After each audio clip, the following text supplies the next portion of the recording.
Hello everyone, আসসালামু আলাইকুম। আমি সানজিদা। আমার নতুন একটা ব্লগে আপনাদের সবাইকে স্বাগত জানাচ্ছি। কেমন আছেন আপনারা সবাই? আশা করছি ভালো আছেন। আল্লাহর অশেষ রহমতে আপনাদের সবার দোয়ায় আলহামদুলিল্লাহ আমিও ভালো আছি। তো এটা কয়েকদিন আগের আসলে একটা ক্লিপ নেওয়া ছিল, ভিডিও। আপনার ভাইয়ার সাথে মাইজা কীভাবে দুষ্টুমি করে যতবারই আসে নামাজ পড়তে রাতের বেলায়, তো ওইভাবেই সে আসলে ভক্তি করে আর কি। ওরাও জানে যে ওদের মনিবকে কিভাবে ওরা সন্তুষ্ট করবে। তো দেখেন মাশাল্লাহ কি একদম মায়াবী করে একদম বসে আছে, সে আদর খাচ্ছে। তো আমি নিজেও মাঝে মাঝে আসলে ভিডিও ক্লিপগুলো নিই, আপনাদের সাথেও শেয়ার করি, জানি আপনারা খুব পছন্দ করেন। আর আমার নিজেরও ভালো লাগে, সেজন্যই আপনাদের সাথে টুকটাক শেয়ার করা আর কি। আসলে এখনও পুরোপুরি মানে সুস্থ হয়নি আর কি, অসুস্থ থেকে মোটামুটি এখনও শরীরটা উইক আছে, কিন্তু আমরা আলহামদুলিল্লাহ যেটা একদম মানে হাড় কাঁপানোর জ্বর সেটা ওইটা নাই। তো তারপর একবারে সকাল থেকে আবার ভিডিওটা স্টার্ট করেছি প্রায় দুপুরের কাছাকাছি। বাবা মেয়ে মিলে একসাথে হচ্ছে জানলা দিয়ে উঁকি মারছে। আসলে বৃষ্টি পড়ছে তো ওনাদের তো আর বাইরে যাওয়ার উপায় নাই, আর তাই ওনারা ওকে মেরে মেরে দেখছেন। এমনিতে তো পার্কিং খেলা করে, বাট এখন আমাদের পার্কিংটা ভিজাতে মানে বৃষ্টির কারণে পার্কিংটা ভিজে যাচ্ছে, তো তাই ওনারা বেরোতে পারছেন না। সেজন্যই হচ্ছে জানলা দিয়ে উঁকি ঝুঁকি মারছেন আর কি, যদি কাউকে দেখেন বা কারো দেখা পান এই আর কি। এটাও তারপর আমি ভাবলাম যে না, লিটার বক্সটা ক্লিন করে নিই। বসে থাকলে যতক্ষণ বসে থাকবো ততই বসে থাকবো। আর শরীরটা আসলে এতটাই খারাপ হয়ে গেছে এই জ্বরটা, মানে শরীরটা কেমনভাবে দুর্বল বানিয়ে ফেলছে যে হাত মুট করে কোনো কিছু ধরবো সে শক্তিটুকুও নাই। চেষ্টা করতেছি ইনশাল্লাহ, আল্লাহর অশেষ রহমতে, পরিবারের সকলের দোয়া, আপনাদের সবার দোয়া, ইনশাল্লাহ আমরা খুব তাড়াতাড়ি সুস্থ হয়ে যাব আমি আশা করি। তারপর সব কিছু ক্লিন করে ভাত খেতে বসলাম। আসলে মুরগি, মাছ, ডিম কোনো কিছুই খেতে ইচ্ছে করছে না জ্বরের মুখে। মা ছেলে দুজনেই মানে একদম কিছুই খেতে পারছি না। আর গতকাল থেকে আবার আমার ননদ থেকেও জ্বর উঠতেছে। মানে আসলে এটা হচ্ছে সিজনের মতো একটা, যে সিরিয়াল বাই সবাই চলবে বাসায় একজনের পর একজন। তো তারপর একদম ঝাল ঝাল করে আলুর ভর্তা, তারপর হচ্ছে মিষ্টি কুমড়া ভাজি আর ডাল দিয়েই ভাতটা খেয়ে নিলাম। ভর্তাটা হওয়াতে মোটামুটি খেতে পারছে আলহামদুলিল্লাহ।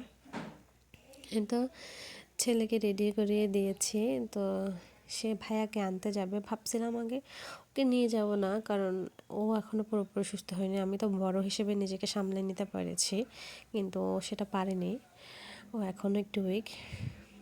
তো না, সে যাবে, তো রেডি করে নিয়ে নিলাম। এই যে পুরো ঘর হয়ে গেছে যে আমার, কি বলবো, বারান্দা বলতে পারেন, ছাদও বলতে পারেন, কারণ আমাদের ছাদে তো আর দেওয়ার জায়গা নাই, কারণ বৃষ্টি পড়ছে। আর নিচতলা বাসায় তো বারান্দা নাই, তো জানলায় সব কাপড় চোপড় মিলে দিয়ে রাখছে। আসলে দেখতে একটু খারাপ লাগতেছে, কিন্তু তারপরে কিছু করার নাই। তো বিসমিল্লাহ বলে আল্লাহ নাম নিয়ে বের হয়ে পড়লাম। বড় ছেলেকে আনতে যাচ্ছি। ওর ছুটি আরও দুদিন পর, কিন্তু সে বায়না ধরেছে যে সে দুদিন আগেই আসবে।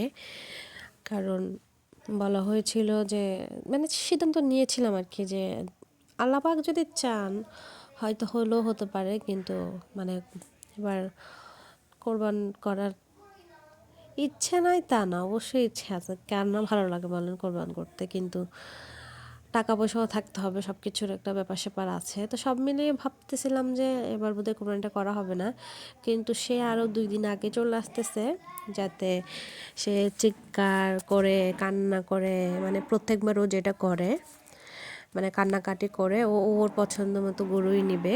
তো কি আর বলার, ছেলে আবদার করেছে, তো না আনে তো পারছি না, কান্না করছে। আর হুজুরও বলছে যে কান্নাকাটি করছে, ও ভালো করে পড়ছে না, মানে কান্নাকাটি হুজুরের সামনে করে না, আমি ফোন দিলে তখন করে আর কি, যাতে তাড়াতাড়ি নিয়ে আসি। কেন সবাই গরু কিনে ফেলছে, ও এখনও কিনে নেয়, ও কেন বাসায় আসে না, মানে আসলে ছোট বাচ্চাদের এক একজনের এক এক রকম। আমার ছোট ছেলের আবার এত গরুর প্রতি আগ্রহ নাই, কিন্তু ইদানিং কেন দুজনে বলতেছে স্পাইডারম্যান গরু কিনবে। তো সেটা নিয়ে আসলে আমরা সবাই হাসাহাসি করছিলাম যে সব কিছু স্পাইডারম্যান, আবার গরু স্পাইডারম্যান। যাক, সব মিলে আলহামদুলিল্লাহ মজা করে। আমার ছেলের ছোটোটার সাথে দিন ভালোই যাচ্ছে। তো তো এসে আমরা অফিস রুমে বসে আছি ছেলের জন্য, ছেলেকে নিয়ে এখন বাসা চলে যাব আগামী কয়েকদিন ইনশাল্লাহ। আমার ছেলে আমাদের সাথেই থাকবে। আপনাদের সাথে কথা বলতে বলতে আজকে ভিডিওর শেষ পর্যায়ে চলে আসলাম। আমার ভিডিওটা ভালো লাগলে অবশ্যই একটা লাইক, কমেন্ট, শেয়ার করে দিবেন। আর এতদিন পর্যন্ত আপনারা যারা আমাকে সাপোর্ট করে যাচ্ছেন তাদেরকে অসংখ্য ধন্যবাদ। আর আমার চ্যানেলে যদি কেউ নতুন হয়ে থাকেন অবশ্যই আমার চ্যানেলটাকে সাবস্ক্রাইব করে যাবেন। যদি আমার ভিডিওর কোনো অংশ ভালো লাগে আমার ভিডিওতে একটা লাইক দিতে ভুলবেন না। আর আপনাদের একটা মন্তব্য আমার ভিডিওতে করে যাবেন যে আমার ভিডিওটা আপনাদের কাছে কেমন লাগলো। আপনাদের একটা কমেন্ট আমাকে নতুন একটা ভিডিও বানাতে অনুপ্রাণিত করে। তো তারপর আমার মা আর আমার ভাইকে নামিয়ে দিয়ে আমরা এখন মা ছেলেরা বাসার উদ্দেশ্যে চলে যাচ্ছি। আসলে আমার ছেলেটা বাড়ি খেতে মানে খাইতো আরেকটুর জন্য, তো আমি ধরে ওকে একটু বকা দিছি, তাই তার মুড অফ। তো বাসায় চলে আসলাম। আজকের মতো আপনাদের সবার কাছ থেকে বিদায় নিচ্ছি। সবাই ভালো থাকবেন, সুস্থ থাকবেন। আমার পরিবার, আমার সন্তান সবার জন্য দোয়া রাখবেন। আল্লাহ হাফেজ। আসসালামু আলাইকুম।